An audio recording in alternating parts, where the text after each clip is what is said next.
loving it. Welcome back, and we do apologize for that technical difficulty we had earlier there. But continuing with the Bahamas tonight, Minister of Education, the Honorable Jerome Fitzgerald, says the news report of a student in the public school system charged with murder and being monitored by an ankle bracelet has caused unnecessary hysteria. Now, the minister addressed the matter in the House of Assembly today, where he says no such student turned up during their investigations. To be sure, I then sought the assistance of the Ministry of National Security, who had the company who monitors the anklet bracelets contact me.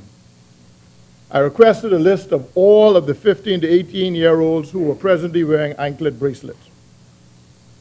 Of that list, only one was charged with murder.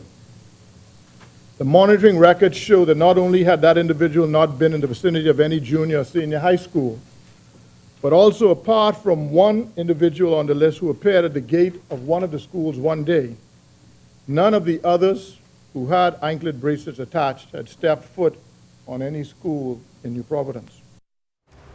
Shifting gears now, sweeping changes are in the pipeline to improve the quality of service at the Road Traffic Department. The new traffic controller telling ZNS News that government is now looking to implement an automated system to make the licensing and registration process a whole lot smoother. Here's LaDon Davis.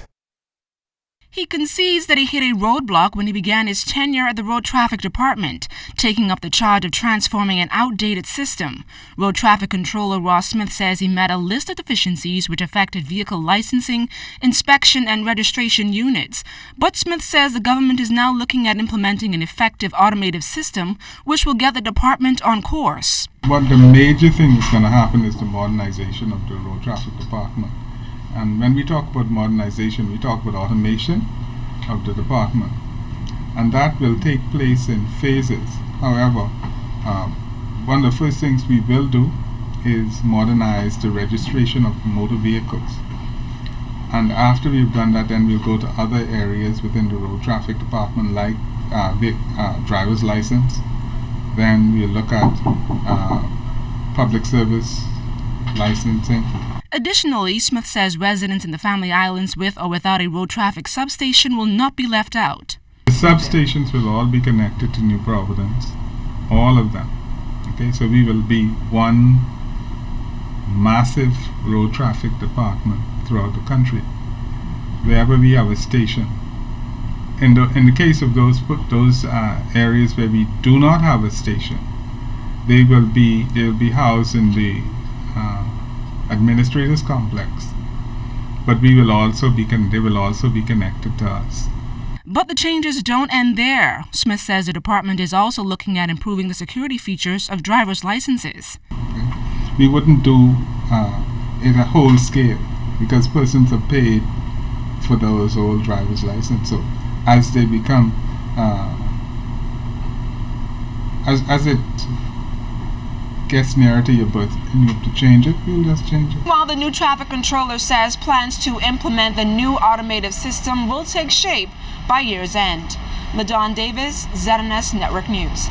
Thanks, LaDon. Well, the National Insurance Board has a new group of inspectors who have the awesome task of hunting down those who have been delinquent in their payments. NIB has had this problem for decades, and the new team is already making an impact in the collection of outstanding funds. Janine Noel Ferguson attended a ceremony for the new group today where they were reminded of the important role they now play.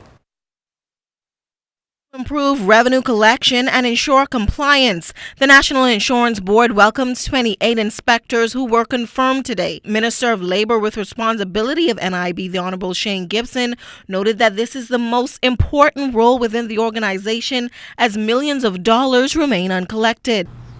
So 28 new inspectors is a significant investment in human resources capital.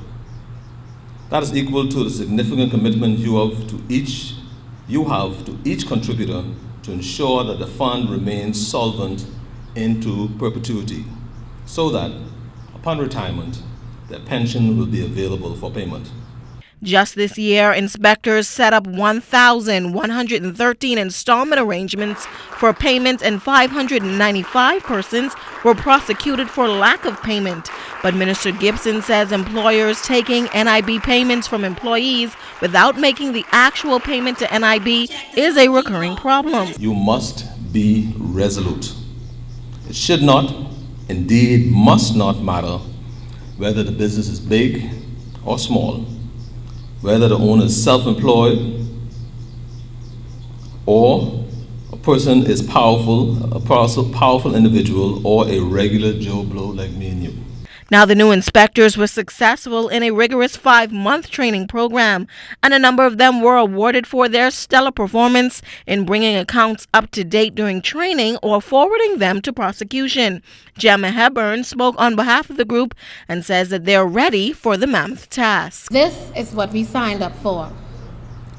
As the premier gatekeepers to the nation's national security, Social Security, we take on the mantle to exercise all powers as may be necessary for the collection of government revenue. The execution of our duties must be seamless, thorough, must be accurate, and transparent.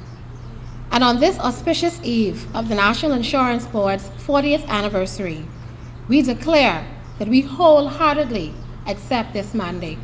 Janae Noel Ferguson, ZNS Network News.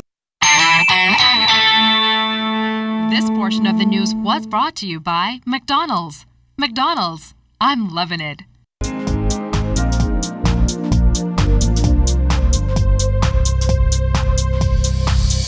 This is your Royal Fidelity Business News. I'm Sieska Adderley. Greek and Mediterranean food manufacturer and distributor Contos Foods Incorporated has announced it will expand its export businesses to the Bahamas, Bermuda, the Dominican Republic, and Puerto Rico. The expansion program is expected to benefit local retailers and distributors as well as food service establishments. In other business news, next month, yoga enthusiasts will prove that yoga is simply better in the Bahamas, as participants will get the opportunity to stretch their legs during the first annual Lighthouse Center retreat. It's a health and wellness business which will host a yoga retreat at Pineapple Fields Resort from November 5th to 9th in Governor's Harbor, Eleuthera.